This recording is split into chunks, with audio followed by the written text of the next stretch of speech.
వివేకానంద రెడ్డి హత్య కేసులో దర్యాప్తును ఆయన కుమార్తె వైఎస్ సునీత మరోసారి తప్పుబట్టారు. వివేకానంద హత్య కేసులో 7 ఏళ్లైనా నిజం తేలలేదని ఆగ్రహం వ్యక్తం చేశారు.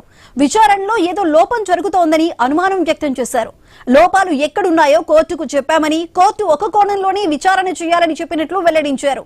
సిబిఐ నిందితుల మధ్య జరిగిన ఫోన్ సంభాషణలను సీరియస్ గా తీసుకోలేదన్నారు. కిరణ్ యాదవ్, అర్జున్ రెడ్డి ఫోన్ సంభాషణలపై విచారణ చేయాలని డిమాండ్ చేశారు. వివేకానంద రెడ్డి గారు హత్య చేయబడి ఈరోజు 7 సంవత్సరాలు సిబిఐ ఇన్వెస్టిగేషన్ చేసింది.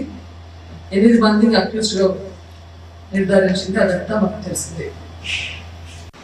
మహేంద్ర యాదవ్ కు భరత్ యాదవ్ కి సంబంధం ఉందిరా అని అలా మొత్తుకొని చెప్తుంటే వాళ్ళకి ఎవిడెన్స్ ఇస్తే అది లేని ప్రాబ్లం అని చెప్పి క్లోజ్ చేసి పడేస్తే నేను ఇంకేం చేయాలి?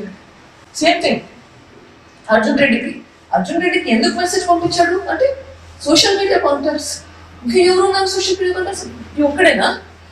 మొత్తం ఆంధ్రప్రదేశ్ రాష్ట్రంలో అంతా ఒక్క మనిషి దొరికాడు నీకు మెసేజ్ పంపించడానికి. ఒకవేళ నాకు ఏదైనా చాలా ఇంపార్టెంట్ ఇన్ఫర్మేషన్ ఉంది అనుకుంది నా దగ్గర చెప్పడానికి, ఫోన్ చేస్తే 10 మందికి ఫోన్లు చేస్తాను, చెప్పుకోతాను. ఒక్కరికి మాత్రమే చెప్పడం కాదు.